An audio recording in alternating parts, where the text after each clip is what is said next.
When did your "something is very wrong here" gut instinct turn out to be right? Story 1. I was walking home and a woman approached me to ask for directions. I told her how to get where she wanted to go, but she didn't walk that way, but instead walked beside me and kept pace with me. This made me incredibly uncomfortable, so I said, "Have a nice day," and doubled my speed, not running but outpacing her significantly. A moment later, I heard running footsteps. I must have instinctively gripped my purse strap because I held onto it as she ran by and tried to snatch it. We ended up tussling for a moment. I shouted very loudly, "Help! She's stealing my purse!" Neighbors came outside, causing her to walk away. She did not get my purse. Story 2. I stopped off at a dollar store to get last-minute stuff for my niece's birthday party, foil or napkins or something. I went to the one I had never been to, in a seedy part of town. There weren't many other people there since it was a Sunday afternoon. A luxury car pulls up and this gorgeous man gets out and starts trying to catch my eye, like he wanted to ask for directions. Dream come true, right? Except my gut starts screaming, "Run!" for no reason. I pretended I didn't see him and got in my car and left. The next morning, I see on the news that 3 people were offed in Charleston. They were all connected to one dude. One of their cars was stolen and the serial killer was on the loose heading west through my area. Guess who the suspect was? Yep, the dude I'd seen. They arrested him after he'd kidnapped a girl in Augusta the same night I saw him, and she managed to escape. Still gives me goosebumps. What if I'd stopped and talked to him? Geez, sounds like your gut instinct might just have saved your life. It's a good reminder for all of us to trust our instincts when something feels off, even if it seems like a dream come true. I mean, a dashing serial killer in a dollar store parking lot? Sounds like the beginning of a twisted crime novel. Story 3. In high school, I came home early one Friday evening to find that my house just felt off. It's so hard to describe, but the feeling I got walking into my living room just immediately had me on alert and didn't feel right. I walked into the kitchen to find a half-eaten burger from McDonald's, which I found strange. Called out to my parents, got no response. Called them on their cell, got no answer. 30 minutes later, my brother called me to tell me that my dad had a heart attack and to get to the hospital. Thankfully, it turned out okay, but my gut quite literally knew something bad had happened the moment I stepped in the front door. Story 4.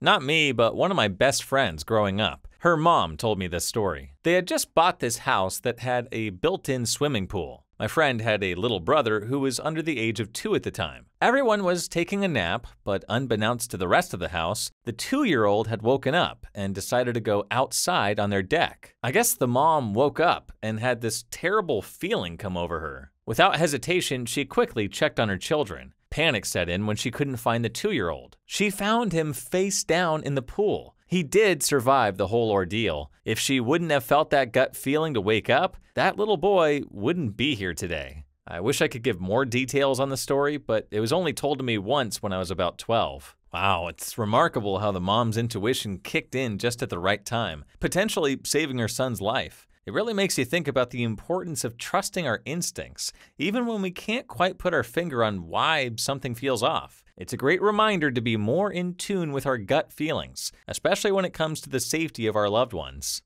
Story 5. My aunt's dog always gets anxious during storms and hides in their basement. There's not much she can do to comfort him, so at this point, she doesn't usually bother trying and just waits for the storm to pass. But one night, about 2 years ago, there was a really awful storm while she was reading in her bedroom. She got a feeling that she had to go and check on the dog right then, and went down to the basement. While she was down there, a huge tree fell, smashing half her house. The bedroom she'd been reading in was completely destroyed. Story 6. My mother, around 9 to 10 years old at the time, was eating dinner with her family, and someone knocked at the front door. Her dad, my grandfather, got up to answer, and it was a salesman. My grandfather politely declined whatever product he was selling and whatever spiel he was going to go on, as they were having family dinner. The salesman was very aggressive in trying to continue speaking, and even tried to invite himself inside the house. At that point, my usually level-headed grandfather gets upset and says something along the lines of, "You need to leave now." Finally, the salesman gives up and proceeds to the next house, but not before my grandfather called the neighbors to warn them. The young female neighbor answered the phone and said she was home alone, so my grandfather told her to not answer the door whatsoever. Fast forward a few months, and the salesman turns out to be a serial killer, targeting young women home by themselves and posing as a salesman. To sum it all up, my grandfather may have very well saved his neighbor's life. Always reminds me to trust my gut when I get a bad feeling. Story 7. Freshman year of college, a friend and I were driving across town and he stopped for gas. It wasn't a dangerous part of town or anything, just a quiet gas station with an old Buick out front. But this feeling came over to me that we needed to get out of there. I tried to shake the feeling by making a joke. This feels like somewhere an axe murderer would hide out. My friend immediately got out of there without filling up. He said he had the same feeling, and me bringing it up too scared the out of him. On the way home, there were about 20 police cars outside. It turns out some guy offed 2 people in a carjacking and robbery. The Buick was the car he stole. Whoa, talk about a close call. It's insane how you and your friend shared that uneasy feeling at the same time. Acting on that instinct definitely played a crucial role in keeping you both safe. Everyone, pay attention to your gut feelings, even in seemingly ordinary situations.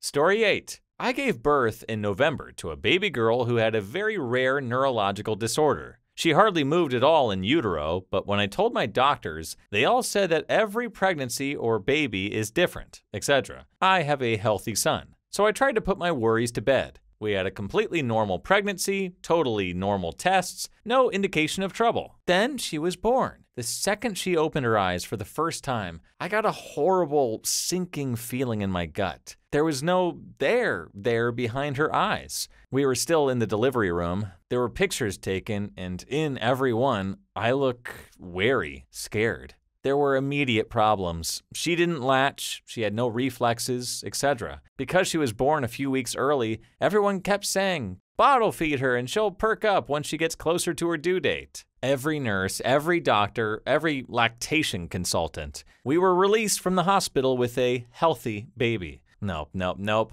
A week later, we were back in the NICU because she was still lethargic and wasn't eating. It turns out she was basically brain dead the entire time. I didn't want to know, but I knew. I knew the moment I looked in her eyes. The diagnosis was Ohtahara syndrome, a catastrophic and fatal epilepsy disorder of infancy. No family history of seizures, a complete surprise, medically speaking. We took her home from the NICU, and she passed away in our arms at 16 days old. Oh, your story is heart-wrenching, and it's clear that you had a deep connection with your baby girl. Your intuition and the love you had for her were so powerful, even in those difficult circumstances. I hope you find comfort and strength in the love and support from your family and friends. Andy's community is sending you hugs and positive thoughts for that difficult experience.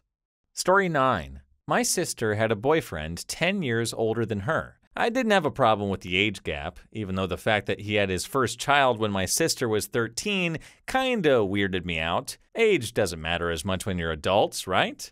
They weren't dating long, but she intentionally got pregnant 6 months into the relationship. I was really excited to meet him during a family trip, seeing as he's the father of my niece. Upon meeting him, I got a strange vibe from him and found myself anxious at the idea of being alone with him. He didn't do or say anything strange though, and generally seemed like a nice guy. Still, when it was just me and him, I felt incredibly tense, like he would try to me at any moment. I stayed at my sister's place for a few days, then went home in the next province over. He added me on Facebook, and then I got a message saying he thought I was super cute and he wanted to get together. He literally tried to cheat on my sister with me. He tried to cheat on my sister who was 6 months pregnant. I didn't reply. I just screen capped the message and sent it to my sister and my mom, asking my mom to look out for my sister since her boyfriend is a puddle of grease. After some issues, my sister is now a single mother.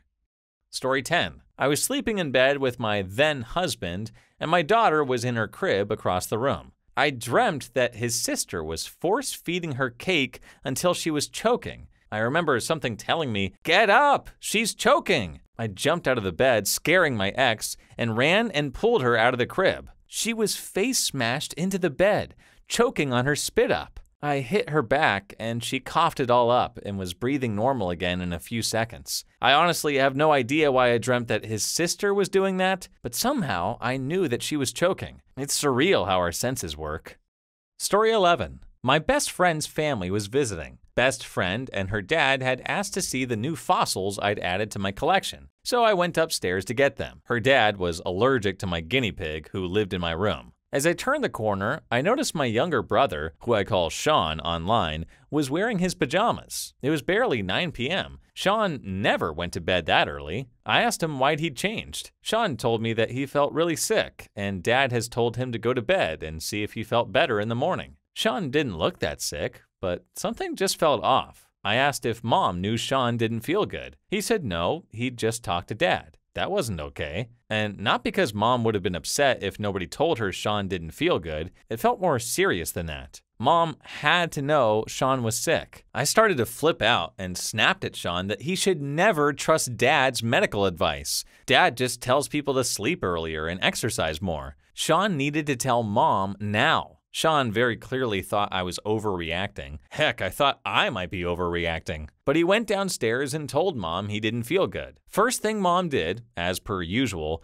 was to check him for rashes. He had a red streak running from his thumb up to his armpit. Sean had severe blood poisoning. We found out later from the hospital he was 4 hours away from death. If I hadn't had such a strong feeling that Sean had to tell Mom he didn't feel good, he wouldn't be alive today. He'd have died in his sleep that night. Wow, your keen perception leading you to push your brother to inform your mom about his health and ultimately changing the course of events is a valuable lesson for all of us. Listening to our inner voice can be crucial in situations like this. I appreciate you sharing this impactful experience, and I'm relieved to know that your brother pulled through thanks to your attentiveness. Story 12. My parents like to help people who honestly don't deserve the opportunity. You can't save people from themselves. They hired this farmhand who I knew was shady as the first time I ever laid eyes on him. He had just gotten out of jail and was an M addict. They gave this guy free range over their farm truck, their tools, and all of their farm equipment. My stepdad was dying of cancer at the time, and the farmhand promised he would maintain the farm after my dad was gone. Tools and equipment had been disappearing for a few months before my dad's death, but afterwards, it was at a rapid pace. The day we called him out, my husband went through a few boxes my dad had us inventory before his death. A lot was missing: silver coins, pocket watch, and other valuables. When the farmhand returned to the farm, he proudly exclaimed that the chainsaw had mysteriously vanished from the bed of the farm truck while he was at the gas station. When we confronted him about the missing items, he admitted that he took them to protect them. His mother called us to tell us she found whatever he didn't pawn underneath her house. It takes a special kind of evil to steal from the dead.